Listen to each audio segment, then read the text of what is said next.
جب مجھے محسوس ہوا کہ ہمارا ملنا نصیب میں نہیں، تو پھر میں نے رب سے آپ کے لیے خوشیاں اور اپنے لیے صبر مانگ لیا۔ جتنی تکلیف سے گزر کر میں اللہ تک پہنچی ہوں، اب یا تو آپ واپس مل جاؤ گے یا صبر مل جائے گا۔ آپ میرے نصیب میں بہتر ہی نہیں تھے، ورنہ میرا خدا غلط فیصلہ نہیں کرتا۔ میں راضی ہوں تیرے فیصلوں پر یا رب، پر میرا دل تڑپتا ہے، میرا دل تڑپتا ہے اس کو پانے کے لیے۔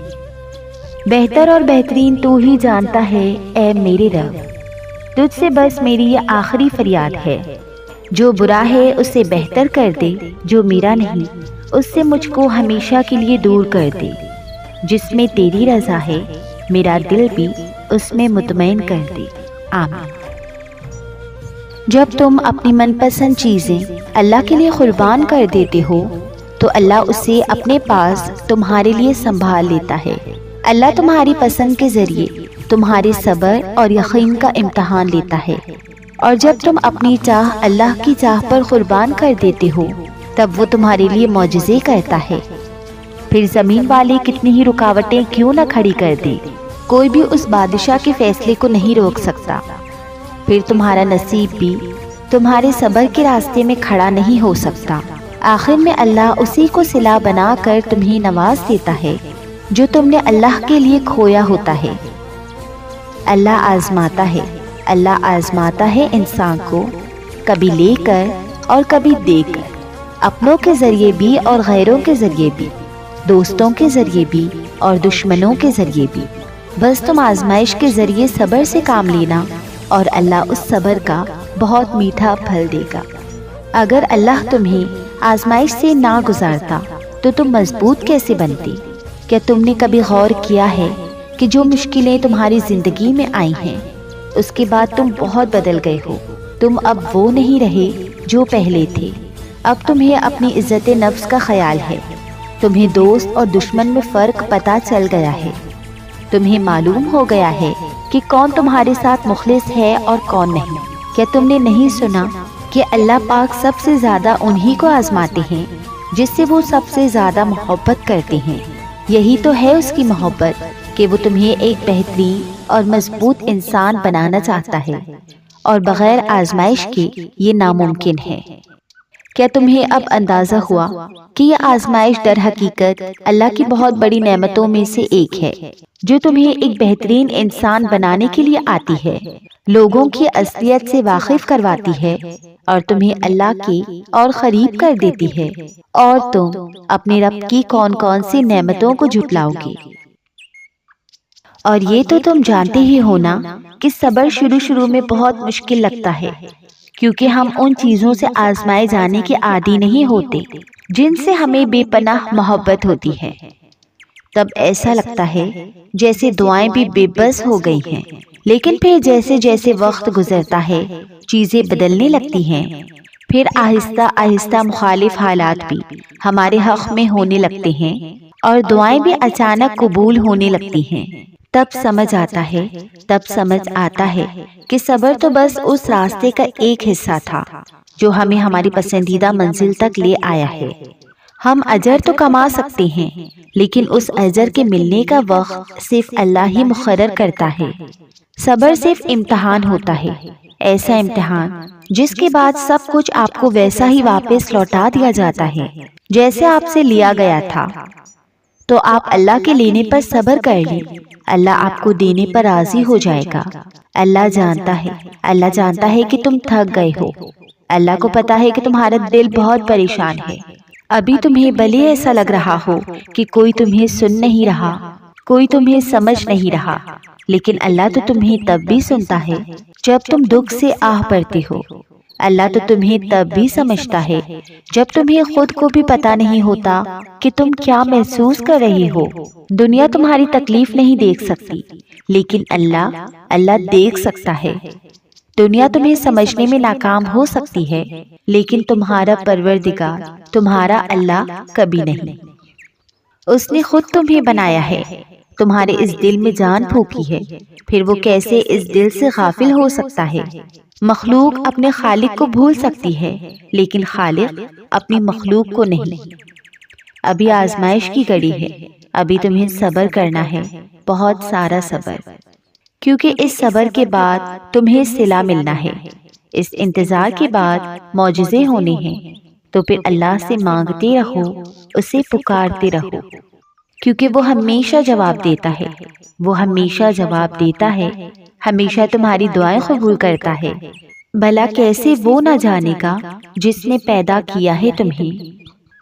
وہ جانتا تھا کہ تمہیں اس کی کس قدر ضرورت تھی، اس نے تمہیں نماز کا تحفہ پہنچایا تھا، وہ جانتا تھا تمہارے لیے صبر کرنا کتنا مشکل ہے، اس لیے اس نے ہر مشکل کے بعد آسانی کا وعدہ فرمایا ہے۔ وہ جانتا تھا کہ تم مانگنے کے بعد شک میں مبتلا رہو گی، اس لیے اس نے قرآن میں یہ بات لکھ دی ہے کہ مجھ سے مانگو میں ضرور قبول کروں گا، تاکہ جب تم پڑھو تو سکون حاصل کر سکو۔ سنے وہ آپ کو بے حساب دینے کے لیے آزما رہا ہے۔ اللہ تم سے اتنی محبت کرتا ہے کہ اگر تمہیں اس کی مقدار معلوم ہو جائے تو اس کی محبت کے احساس سے تمہارا جوڑ الگ ہو جائے۔ بس تم ایک کام کر لو، ہر حال میں راضی ہو جاؤ اللہ پر، راضی ہو جاؤ دل سے نکلتی آہوں پر، راضی ہو جاؤ اپنے ہر بہتے ہوئے آنسوؤں پر اور اللہ کی مصلحتوں پر، اور جھک جائیں اپنے رب کے سامنے، کیونکہ جو اس کے سامنے جھک گیا وہ فتح پا گیا۔ میری آنکھوں میں آنسو آ گئے جب اللہ پاک نے مجھ سے پوچھا کیا میں تمہارا رب نہیں؟ میں نے بڑی عاجزی سے جواب دیا بے شک تو ہی ہے۔ پھر اللہ پاک نے مجھ سے بڑے پیار سے پوچھا تو پھر کہاں جا رہی ہو مجھے چھوڑ کر؟ کیا کوئی انسان تمہیں مجھ سے زیادہ دے سکتا ہے؟ کیا یہ دنیا تمہیں مجھ سے زیادہ عطا کر سکتی ہے؟ کیا تم دیکھتے نہیں کہ ہر روز تمہارے کیے ہوئے گناہ میرے پاس آتے ہیں اور میں صبح انہی فرشتوں کے ہاتھوں تمہارا رزق بیچتا ہوں، اور تم اپنے رب کی کون سی نعمتوں کو جھٹلاؤ گے؟ اور پتہ ہے بعض تکلیفیں ایسی ہوتی ہیں کہ ہمیں لگتا ہے کہ جیسے اب ہم مر جائیں گے، جیسے اب کہیں سے کوئی مدد نہیں آئے گی، اور پھر بہت جلد ہم مایوس ہو جاتے ہیں۔ مگر آپ جانتے ہیں کوئی بھی غم مسلسل نہیں رہتا، وہ اللہ بڑا کریم ہے، وہ اللہ بڑا رحیم ہے، تمہاری سوچ سے بھی کئی زیادہ کریم ہے۔ اسے تو یہ بات بالکل بھی گوارا نہیں کہ تمہیں کوئی تکلیف پہنچے۔ جب تمہیں کوئی بات پریشان کرتی ہے اور تم بے سکون ہو کر ساری رات درد کی وجہ سے جاگتے ہو، تو وہ بھی تمہارے ساتھ ہوتا ہے اور ساری رات تمہارے ساتھ رہتا ہے، تمہاری باتیں سنتا ہے۔ جب سب تمہارا ہاتھ چھڑا کر چلے جاتے ہیں تو وہ اللہ تمہیں تھام لیتا ہے، وہ کبھی بھی اپنے بندے کو تکلیف میں نہیں رکھتا۔ ہماری ہی نادانیاں، ہماری اپنی ہی کی ہوئی غلطیاں ہوتی ہیں جو ہمیں بے سکون کرتی ہیں۔ ہمارا دکھ ہمارا اپنا ہی کیا ہوا انتخاب ہوتا ہے، ورنہ اس جیسی محبت کرنے والا تو اس پوری کائنات میں کوئی نہیں۔ خود کو تھوڑا وقت دو اور اس ذات پر بھروسہ رکھو۔ ہاں تھوڑا وقت لگتا ضرور ہے، مگر وہ تمام زخموں کو بھر دیتا ہے۔ بکھرنا تو لازمی تھا، تم نے اللہ کی دہلیز تک جو جانا تھا۔ انسان جتنی دفعہ ٹوٹتا ہے وہ اتنی ہی دفعہ اللہ سے ملتا ہے، اور ہر دفعہ ملاقات الگ ہوتی ہے، ہر دفعہ کیفیت الگ ہوتی ہے، ہر دفعہ ایسا محسوس ہوتا ہے جیسے پہلی دفعہ یہ ملاقات ہو رہی ہو۔ ہر دفعہ اللہ سے نئی محبت ہوتی ہے، اور جو اللہ کو پیارے ہوتے ہیں نا، اللہ انہیں تب تک توڑتا ہے جب تک انہیں اللہ سے محبت نہیں ہو جاتی۔ اور تم ہو کہ یہاں بیٹھ کر یہ سوچ رہے ہو کہ مجھ میں کیا برائی تھی جو میرے ساتھ ایسا ہوا، اور وہاں اللہ تمہیں اچھائی کے لیے چن چکا ہے، وہاں اللہ تمہیں اپنی محبت نوازنے کے لیے تیار ہے، وہ محبت جسے پانے کے لیے لوگ عمر بھر تڑپتے ہیں۔ اور دیکھو اللہ نے ذرا سی ٹھوکر پر تمہیں وہ نوازنے کا فیصلہ کر لیا۔ اللہ تو کہتا ہے کہ اگر تم ان لوگوں کا روز محشر صلہ دیکھ لو جن کو میں نے دنیا میں آزمائش دی تھی، تو تم مجھ سے یہ کہو کہ کاش یا اللہ تو دنیا میں آزمائشوں سے ہماری کھال ادھیڑ دیتا، اتنا بڑا اجر ہے اس کا، تو پھر تم تو خوش نصیب ہو بہت، کیونکہ تمہیں بھی اللہ نے انہی انعام والوں میں شامل کر لیا ہے۔ پتہ ہے خدا کب ملتا ہے؟ جب تم ٹھوکر کھاؤ، جب تم دکھی ہو، جب تم اپنی محبوب چیز، محبوب رشتہ گواؤ، دکھی دل کے ساتھ اللہ کے پاس جاؤ۔ ایک وہی تو ہے جو ٹھکراتا نہیں۔ تھک ہار کر اللہ کو یاد کر کے ایسا لگتا ہے کہ اب کی بار مجھے خود سے اکیلا نہ کرنا، مجھے چھوڑنا نہیں، سیدھی راہ دکھاتے رہنا اور سب کو نیک ہدایت دینا۔ آمین یا رب العالمین۔ جب میں اس کو سوچتی ہوں نا تو میری روح کانپنے لگتی ہے، مجھے لگتا ہے جیسے ابھی زمین پھٹے گی اور میں دس جاؤں گی۔ میں جب تھک کر ہر رات 12 بجے کے قریب سونے لگتی ہوں تو اس کا خیال میری روح کو جھنجھوڑ کے رکھ دیتا ہے کہ اب وہ کسی اور کو میسر ہے جسے میں کسی اور کے ساتھ تصور بھی نہیں کر سکتی تھی۔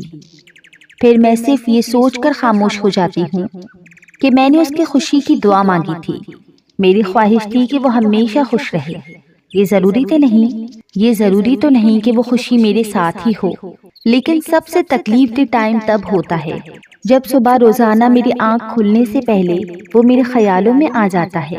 پھر تقریباً 1 گھنٹہ دیواروں کی طرف دیکھتے ہوئے تمہیں سوچتی رہتی ہوں کہ پتہ نہیں کیسا ہوگا، خوش بھی ہوگا یا نہیں، پتہ نہیں اب روٹ جائے تو اسے کوئی مناتا بھی ہوگا یا نہیں، پتہ نہیں کسی کو اس بات کا اندازہ بھی ہے یا نہیں کہ وہ کتنا حساس ہے، پتہ نہیں کسی کو معلوم ہے کہ نہیں کہ اس کے موڈ کو کیسے ٹھیک کیا جاتا ہے، پتہ نہیں اب کوئی اس کے نخرے اٹھاتا بھی ہوگا یا نہیں، پتہ نہیں کس حال میں ہوگا۔